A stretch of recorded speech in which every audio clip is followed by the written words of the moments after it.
को सबक सिखाना शुरू कर दिया है भारत ने और सबसे बड़ा एक्शन ले लिया है। तुर्की के पैरों तले जमीन निकल गई है। जानेंगे क्या हुआ है। ऑपरेशन सिंदूर भारत द्वारा 7 मई 2025 को शुरू किया गया एक सैन्य अभियान था जो 22 अप्रैल 2025 को जम्मू कश्मीर के पहलगांव में हुए आतंकी हमले का जवाब था। इस हमले में 4 भारी हथियारों से लैस आतंकवादियों ने बैसारन घाटी में 25 पर्यटकों और एक स्थानीय व्यक्ति की गोली मारकर हत्या कर दी। हमले की जिम्मेदारी लश्कर-ए-तैयबा जैसे पाकिस्तानी आतंकी संगठनों ने ली थी। भारत ने इस हमले के जवाब में ऑपरेशन सिंदूर के तहत पाकिस्तान और पाकिस्तान के कब्जे वाले कश्मीर में आतंकी ठिकानों पर सटीक हवाई हमले किए। इस अभियान में 9 आतंकी शिविरों को नष्ट किया गया और लगभग 100 आतंकवादी मारे गए। ऑपरेशन सिंदूर के दौरान भारत ने खुलासा किया कि हमले में इस्तेमाल किए गए ड्रोन तुर्की निर्मित थे। मलबे की जांच से पता चला कि ये ड्रोन तुर्की की सेना द्वारा उपयोग किए जाने वाले सोनगार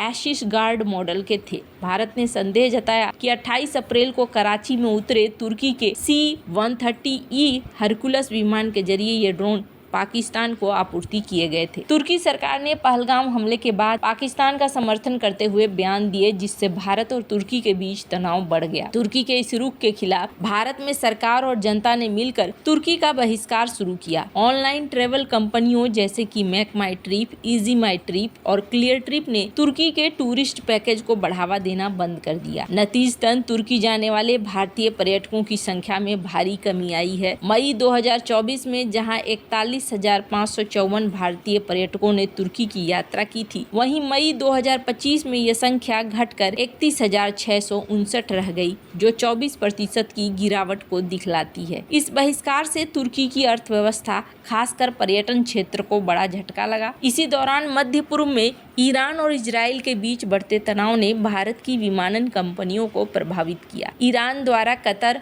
और इराक में अमेरिकी ठिकानों पर मिसाइल हमले के बाद कतर और यूएई के हवाई क्षेत्र बंद हो गए। इससे एयर इंडिया और इंडिगो जैसे भारतीय एयरलाइंस को यूरोप, उत्तरी अमेरिका और पश्चिमी एशिया के लिए उड़ानें रद्द करनी पड़ी। उनके मार्ग बदलने पड़े। दिल्ली के इंदिरा गांधी अंतर्राष्ट्रीय हवाई अड्डे पर 48 उड़ानें रद्द हुई, जिसमें एयर इंडिया की 27 और इंडिगो की 15 उड़ानें शामिल थी। ऑपरेशन सिंदूर की तुलना 1965 के भारत पाकिस्तान युद्ध से पहले के ऑपरेशन जिब्राल्टर से की जा रही है। उस समय पाकिस्तान ने कश्मीर में घुसपैठियों को भेजकर विद्रोह भड़काने की कोशिश की थी, जिसे भारत ने नाकाम कर दिया। जवाब में भारत ने पूर्ण युद्ध शुरू किया, जिसके परिणाम स्वरूप पाकिस्तान को भारी नुकसान हुआ। ऑपरेशन सिंदूर भी एक सटीक और सीमित सैन्य कार्रवाई थी, जिसका उद्देश्य आतंकी ढांचे को नष्ट करना था, लेकिन ये 1965 की तरह पूर्ण युद्ध में नहीं बदला। दोनों घटनाओं में भारत ने अपनी संप्रभुता और नागरिकों की सुरक्षा के लिए निर्णायक कदम उठाए। ऑपरेशन सिंदूर ने न केवल पाकिस्तान के आतंकी ठिकानों को नष्ट किया, बल्कि तुर्की जैसे उसके समर्थकों को भी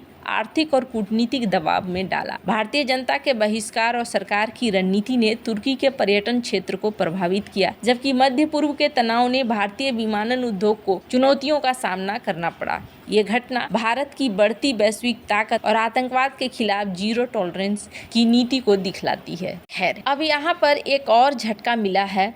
क्या ऑपरेशन सिंदूर के दौरान पाकिस्तान की मदद करने वाले तुर्की के खिलाफ भारत का ऑपरेशन शुरू हो गया है? यह सवाल इसलिए उठ रहे हैं क्योंकि भारतीय वायुसेना के प्रमुख अमरप्रीत सिंह ग्रीस के दौरे पर पहुंचे हैं। ग्रीस और तुर्की के बीच रिश्ते बहुत खराब हैं और लंबे समय से मांग उठ रही है कि तुर्की को काउंटर करने के लिए भारत को ग्रीस के साथ सैन्य सहयोग बढ़ाने चाहिए। ग्रीस पहुंचने पर भारतीय वायुसेना के प्रमुख AP सिंह का स्वागत हेलेनिक एयरफोर्स के चीफ लेफ्टिनेंट जनरल थिमोस्थिनियस ग्रिगोरियारिस ने किया। दिखने में ये एक यात्रा एक सामान्य सैन्य सहयोग का हिस्सा लग सकती है, लेकिन इसके राजनीतिक और रणनीतिक मतलब कहीं ज्यादा है। भारत और ग्रीस के बीच इनियोचोस 25 नाम के बहुपक्षीय युद्धाभ्यास होते हैं। हालांकि तरंग शक्ति सैन्य अभ्यास के साथ दोनों देशों के बीच सैन्य संबंध पहले से ही रहे हैं, लेकिन वायुसेना प्रमुख AP सिंह के इस दौरे के समय और उनके मतलब ने तुर्की को चिंतित कर दिया होगा। ये वही तुर्की है जो पाकिस्तान का साझेदार बना हुआ है।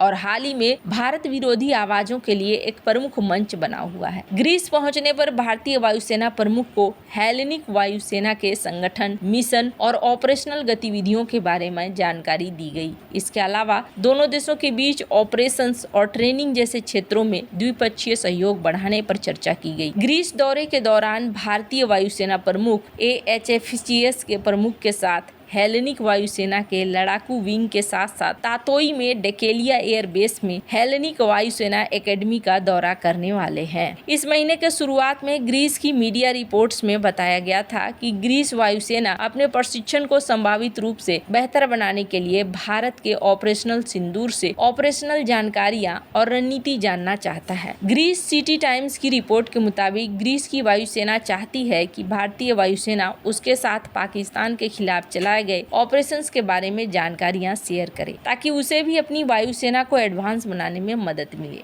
आपको बता दें कि तुर्की और ग्रीस के बीच के संबंध सालों से काफी तनावपूर्ण रहे हैं, चाहे वो साइप्रस विवाद हो या एजियन सागर में नौसैनिक टकराव हो या दोनों देशों की वायुसेना के बीच हवाई संघर्ष। तुर्की ग्रीस को सामरिक खतरा मानता है और पूर्वी भूमध्य सागर में ग्रीस की सैन्य गतिविधियों पर बार बार आपत्ति जताता रहता है। भारत का ऐसे समय ग्रीस के साथ सैन्य सहयोग बढ़ाना, वायुसेना प्रमुख का दौरा करना निश्चित रूप से अंकारा के लिए एक कूटनीतिक संकेत है। इससे पहले साइप्रस पहुंचे थे पीएम मोदी और साइप्रस पहुंचकर पीएम मोदी ने एक बड़ा ही बढ़िया संदेश दिया था। तो अब जाकर यहाँ पर देखने को मिल रहा है तुर्की को इससे बड़ा झटका और क्या लग सकता है कि ग्रीस को जो चाहिए वो भारत ने देना शुरू कर दिया है। अभी हाल फिलहाल में आर्मेनिया के पीएम को भी तुर्की ने बुलाया था।